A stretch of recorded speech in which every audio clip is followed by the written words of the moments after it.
Após quase 30 anos sem eleições diretas para presidente da República, os eleitores brasileiros puderam exercer esse direito nos dias 15 de novembro e 17 de dezembro de 1989, em primeiro e segundo turnos.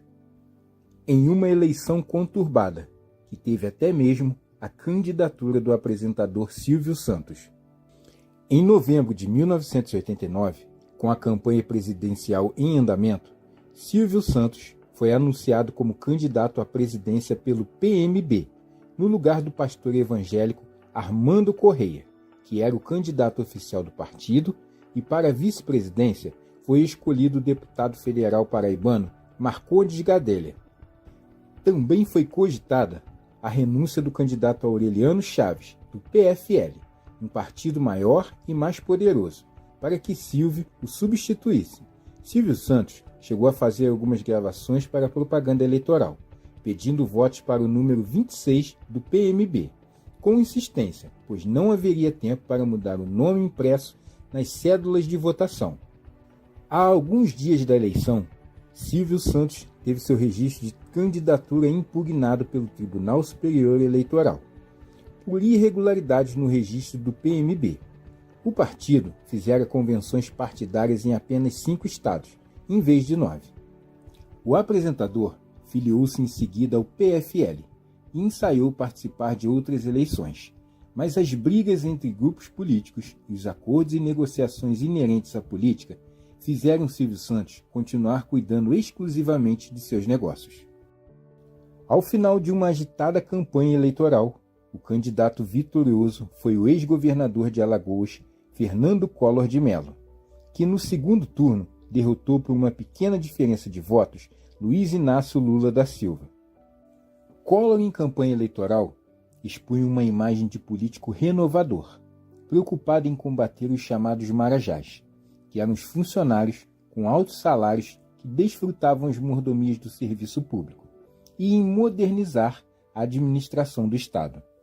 Tinha como programa de governo privatizar empresas estatais, combater os monopólios, abrir o país à concorrência internacional e desburocratizar as regulamentações econômicas, entre outras propostas.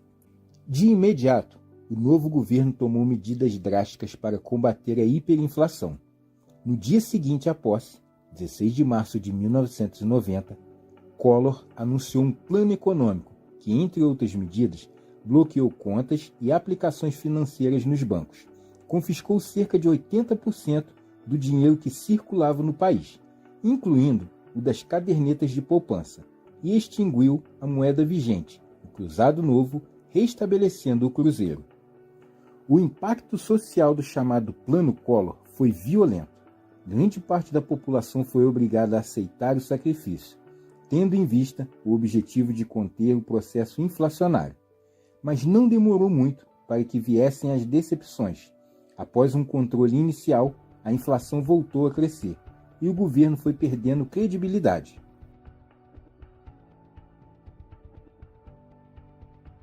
Depois de 2 anos do mandato de Fernando Collor, começaram a surgir na imprensa do país inúmeras denúncias de corrupção envolvendo a cúpula governamental. A gravidade das denúncias levou a Câmara dos Deputados a instituir uma comissão parlamentar de inquérito, chamada CPI, destinada a apurar as eventuais irregularidades.